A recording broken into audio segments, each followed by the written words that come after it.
बिस्मिल्लाहिर्रहमानिर्रहीम। अस्सलाम वालेकुम स्टूडेंट्स, आज हमारा टॉपिक है इन्वर्स ऑफ अ मैट्रिक्स। तो इन्वर्स ऑफ अ मैट्रिक्स में आपने क्या करना है, आपने मैट्रिक्स का इन्वर्स फाइंड आउट करना है।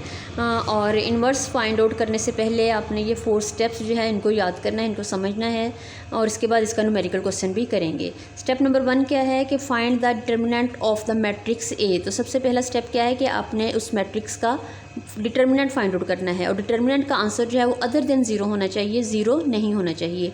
अगर आपका आंसर ज़ीरो आ जाता है, उस डिटर्मिनेंट को आप फाइंड आउट करते हैं, डिटर्मिनेंट का आंसर ज़ीरो आता है तो इन्वर्स एग्जिस्ट नहीं करेगा, इन्वर्स को आप फाइंड आउट नहीं कर सकते। इन्वर्स उसी सूरत में एग्जिस्ट करेगा अगर A determinant is not equal to zero है। ठीक है। स्टेप नंबर 2 क्या है, find the cofactors of all the elements of A and arrange them as a cofactor matrix. यानी स्टेप 2 में आपने जो आपके पास मैट्रिक्स है उसके हर एलिमेंट का कोफैक्टर लेना है, जो कि हम अपने प्रीवियस लेक्चर में सीख चुके हैं। कोफैक्टर को फिर आपने मैट्रिक्स फॉर्म में ही अरेंज करना है और उसको सी का नाम दे देना है। स्टेप नंबर 3 में क्या करेंगे, स्टेप नंबर 3 में हम उस जो हमारा कोफैक्टर मैट्रिक्स है उसको ट्रांसपोज करेंगे।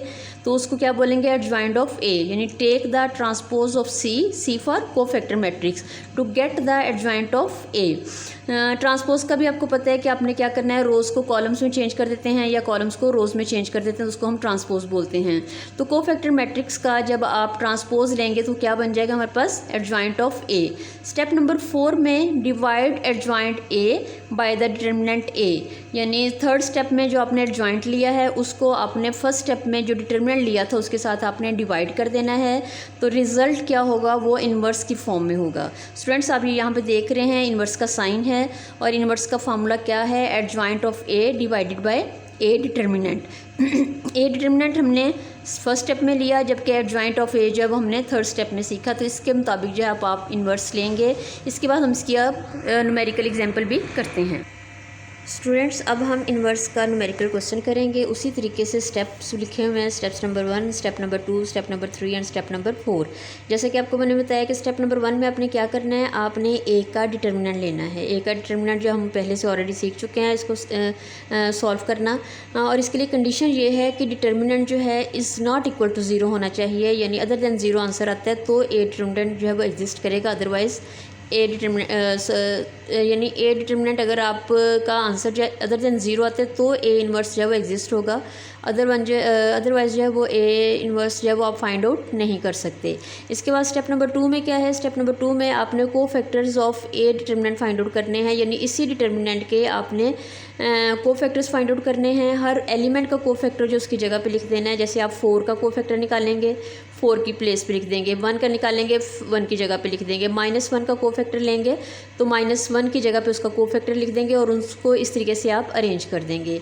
स्टेप नंबर 3 में क्या करेंगे, स्टेप नंबर 3 में आपने कोफैक्टर मैट्रिक्स का ट्रांसपोज लेना है। ट्रांसपोज आपको पता है कि रोज़ को कॉलम में चेंज कर देते हैं या कॉलम्स को रोज़ में चेंज कर देते हैं। जैसे हमारे पास फर्स्ट रो है 21, 6, -9, तो इसको हमने कॉलम में चेंज कर दिया है। तो इस तरीके से कोफैक्टर ऑफ ए का जब आप ट्रांसपोज लेंगे तो this is equal to adjoint of A. Adjoint of A जब हम स्टेप नंबर 3 में सॉल्व करेंगे। जबकि स्टेप नंबर 4 बहुत सिंपल है। स्टेप नंबर 4 में आपने क्या करना है, जो आपने स्टेप नंबर 3 में एडजॉइंट लिया है उसको स्टेप नंबर 1 में जो डिटर्मिनेंट लिया था उसके साथ आपने इसको डिवाइड कर देना है। जैसे कि आप देखें स्टेप नंबर 4 में क्या है, A inverse is equal to 1/, A determinant adjoint of A, यानी आप इसको इस तरह भी लिख सकते हैं कि adjoint A divided by A determinant. तो यहाँ पे आप देखें 1/99 जो है वो हमारे पास ए का डिटर्मिनेंट हमने फाइंड आउट किया था, जबकि ये हमारे पास एडजॉइंट ऑफ ए है, जो कि हमने कैसे फाइंड आउट किया है कि हमने सबसे पहले उसके कोफैक्टर्स लिए, उसको मैट्रिक्स फॉर्म में कन्वर्ट किया, फिर उसका ट्रांसपोज लिया। तो ट्रांसपोज जो है वो है हमारे पास एडजॉइंट ऑफ ए है, तो इस फॉर्म में ये इन्वर्स जो है वो फाइंड आउट हो जाता है। तो स्टूडेंट्स यहाँ पे एक ख़ास बात ये कि ये हमने यहाँ पे 3/3 का इन्वर्स फाइंड आउट किया है। आप 2/2 का भी आप प्रैक्टिस करेंगे और 3/3 की भी प्रैक्टिस करेंगे और इसके बाद यही इन्वर्स जो है वो नेक्स्ट जो है वो इक्वेशन सॉल्व करने के लिए भी हेल्प करेगा। तो काइंडली आप इसको अच्छे तरीके से पढ़ लें ताकि आपको अगले लेक्चर जो है वो अंडरस्टैंड करने में आसानी रहे।